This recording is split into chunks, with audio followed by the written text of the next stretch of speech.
Honorable Men Discord. Let's talk Charlamagne's $200 million deal with iHeart Radio. Let's talk about it. How you see yourself is how you perceived. I see a man strong, gifted, head strapping, never down on his knees, begging. Gotta make a way, even in my darkest hour. Say the odds against me was new. I would never cower. As always, welcome back to another episode. If you haven't already, hit that like button, hit that subscribe button. And by all means, I'll see you in the comment section if you have something you'd like to share. So let's get straight into it. Charlamagne the God, better known for his time on The Breakfast Club, which is a New York City radio station, has recently received a $200 million contract with iHeart Radio.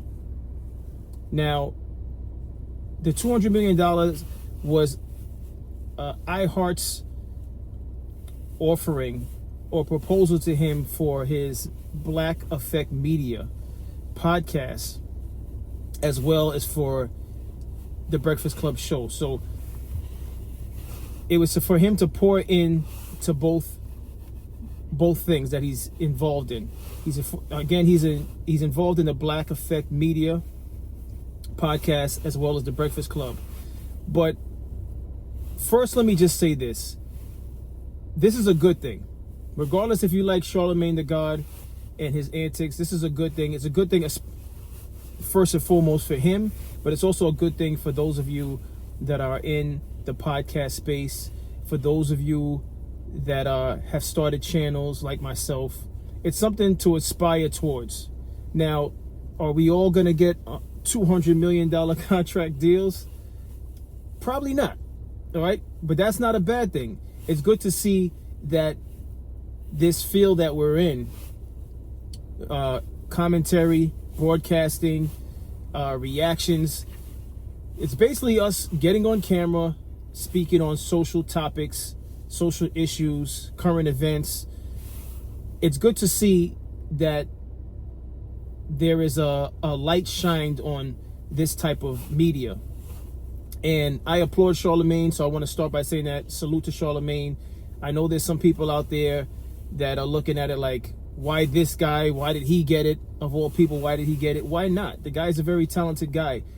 He's an author. For those of you that don't know, I think he has about 2 books that are out there, if I'm not mistaken. One of which I own. He's also the type of person who makes himself available for special events. So some years ago, Rick Ross's first book that he put out, I want to say it's called The Hurricanes. Don't quote me on that. But I personally went out there for one of his book signings in Manhattan. And to my surprise, Charlamagne was the one who hosted the event.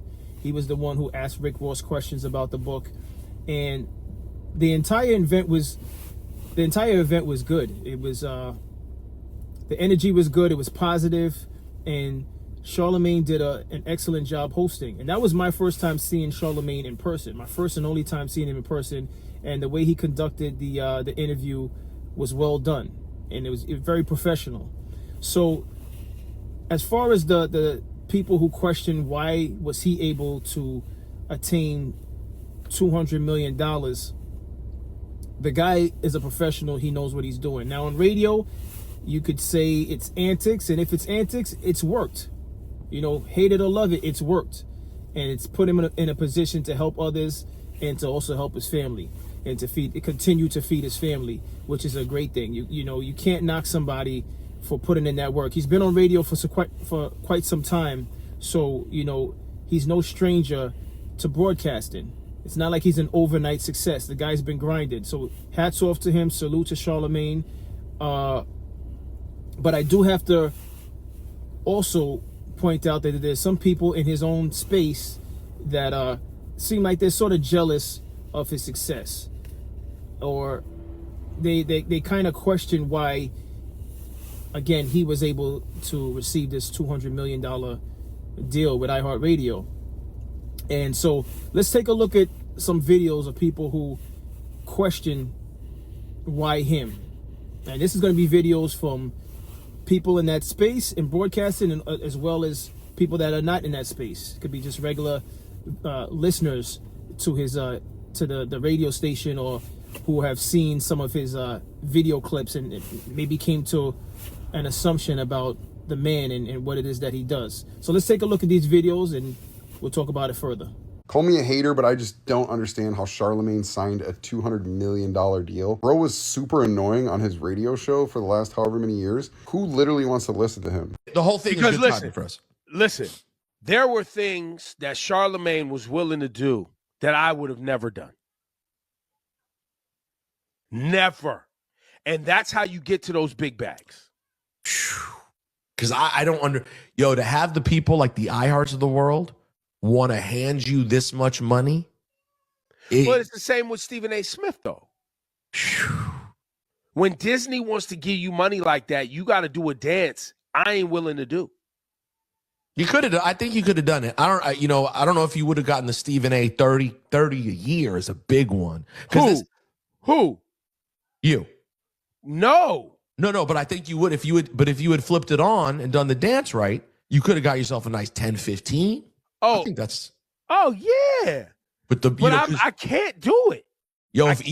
Ebro, you should have been at Turning Point USA this weekend. This could have been you. Nah, son, it crossed my mind. You could have been lit. Because imagine, if I start sitting down with the, give me a name. Candace. Oh, Ben Shapiro. Hey, come on. Tucker Carlson. Oh, come on. I mean, you really go all the way to Nick Fuentes. I mean, me and Nick would get it popping. I mean, well, you guys could find some common ground. It's all about finding common ground. Common ground will we find? Listen, I'm sure you guys could find the same person you don't like here or there. Have yourself a little chit chat. Well, apparently, me and Nick agree on Israel. So there you have it. Everyone's going to have their opinion. Everyone's going to feel as though someone may not be worthy of the accolades that they get. But I will just say this. Take a look at that person's resume and the time they put in and ask yourself, is that not the criteria of a person that at this stage in their career should be able to attain a big contract like that? It's a big number. No mistake in that. It's a big number. But Ebro, for example, saying the things that he said about how, he believes Charlamagne may have done things that he wouldn't have done to be able to receive that money. That's very salacious to say because you don't know what he did outside of actually just doing his job and doing his job well and bringing in the viewership and the listeners that the radio station wanted and needed. He's been consistently doing this. Charlamagne, regardless of what you may think about him, he has a lot of memorable moments, whether it's positive or not. One in particular, the moment with when Birdman went up to the radio station, his interaction with Birdman. I believe he's had interactions with Gucci Mane, if I'm not mistaken. But just various artists that would go up to that radio station, they didn't necessarily get along with Charlamagne. And for whatever reason, negative press, it makes for good ratings. I mean, that's just the nature of the business, unfortunately. Negative press, negative interactions, they usually go viral. And for that, he was behind a lot of those moments, which is why you can see why iHeartRadio values what he brings to the table. Then you wonder why someone like a Stephen A. Smith is as successful as he is, because he may say things that go against, the populace, and for that reason, he stands out. You don't have to like that he's loud and vocal and animated, but it works, and that's why Stephen A. Smith is also someone that's out there who continues to be successful. But just know this, I looked into iHeartRadio, and iHeartRadio is like a mega media in the US. They have over 860 radio stations. That's incredible. So you could imagine, with that many different radio stations to pull from, it might have been nothing for them to cut that check for $200 million. 280. I think it's safe to say they're the largest radio media in the US. All right, and you can understand why some people may be salty. Especially Ebro having lost his position at Hot 97 along with Rosenberg and Laura Stiles. And again, that's an unfortunate thing, especially during the holidays.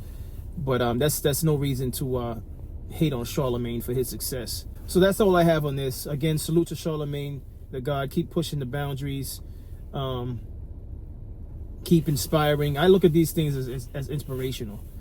You know, we can't use our energy to hate on the next person for their success, especially if we're in that space. We should look at it as a peak to strive towards.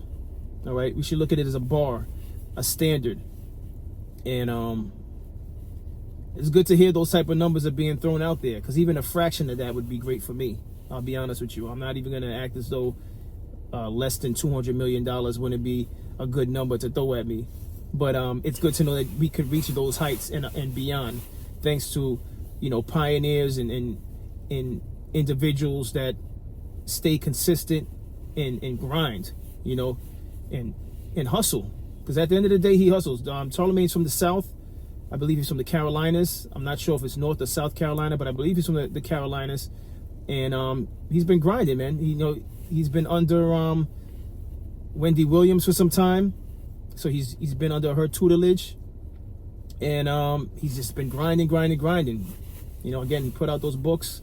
So salute to him. I applaud him. If you don't applaud him, let me know why you don't applaud him. Let me know why you feel as though maybe Ebro might be right about some of the things he said. But any thoughts you have, I'll see you in the comment section. And as always, I appreciate you for tuning in. Don't forget to tell a friend. I drop episodes daily at 5 p.m. Eastern time. And as always, stay honorable.